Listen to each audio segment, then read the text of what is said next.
ओम गण गणपते नमः। ओम गण गणपते नमः। ओम गण गणपते नमः। मैं आज आपको सप्तम अध्याय की कथा सुनाने जा रही हूँ। ओम त्र्यंबकम यजामहे सुगंधिम पुष्टिवर्धनम उर्वारुकमिव बंधनात् मृत्युर्मोक्षमामृतात्। सौराष्ट्रे सोमनाथं च शीर्षशैले मल्लिकार्जुनम् उज्जयिन्यां महाकालम् ओंकारे ममलेश्वरं परल्यां वेदनाथं च डाकियानां भीमशंकरं सेतुबन्धुतुरमेश्वरं नगेशं दारुकावने वानस्यां तु विश्वेशं त्र्यंबकं गौतमी तटे।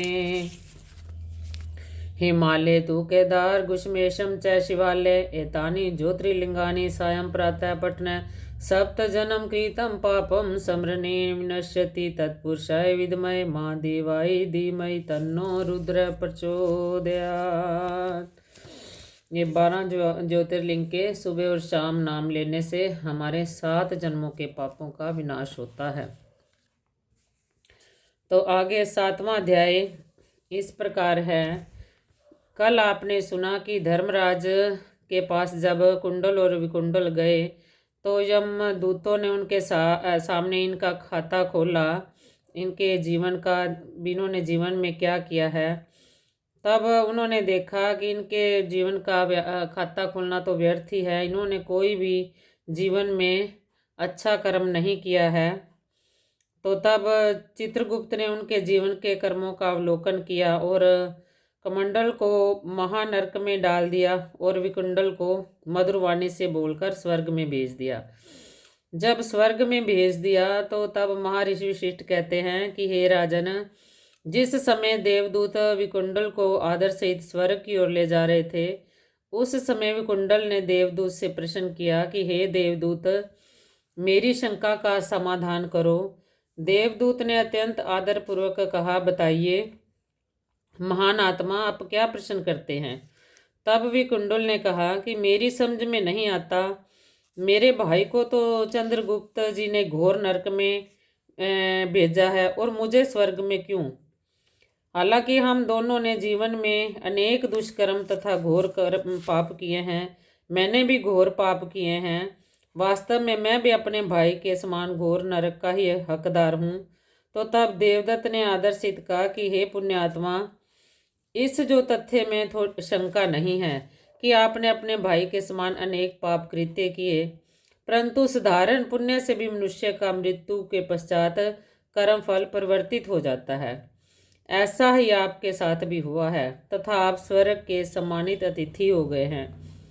निस्संदेह आपने जीवन पर्यंत अनेक पाप कर्म तथा अत्याचार किए हैं, परंतु आपने जीवन का जो अंतिम समय था पिता का पुत्र आपका हर मित्र के पुत्र सुमित्र के साथ बिताए हैं।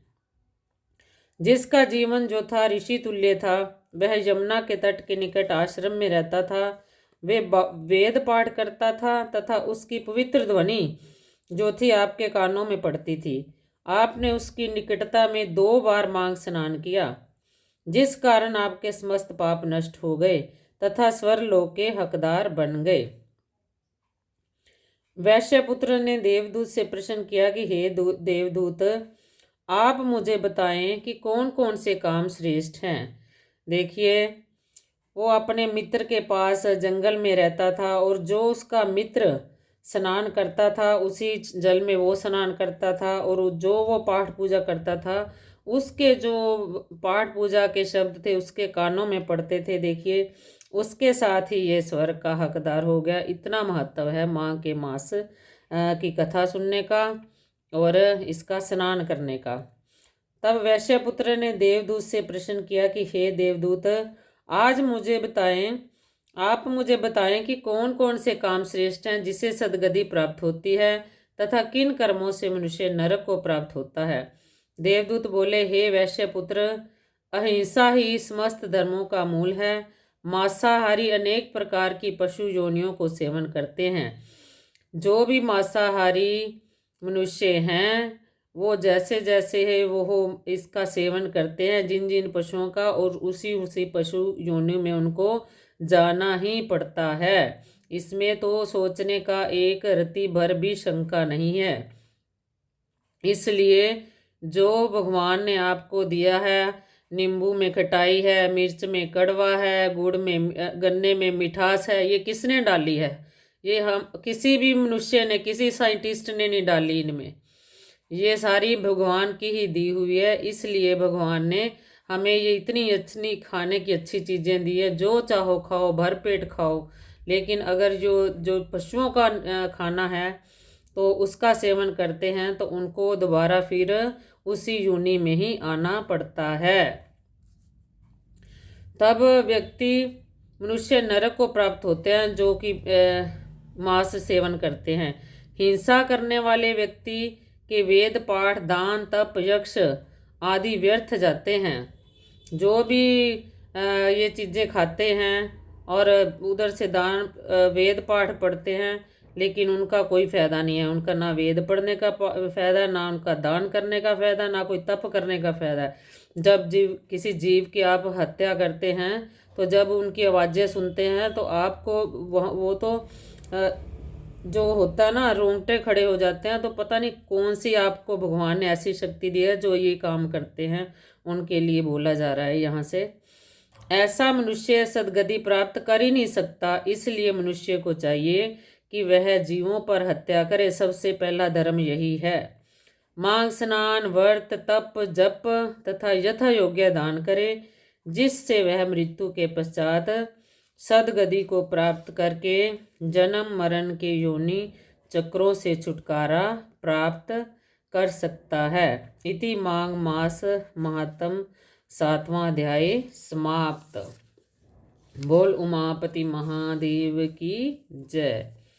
ओम महादेव शिव शंकर शंभो, उमाकांत हर त्रिपुरारे, मृत्युजय वृषभध्वज शूलिन गंगाधर मृडमदनारे।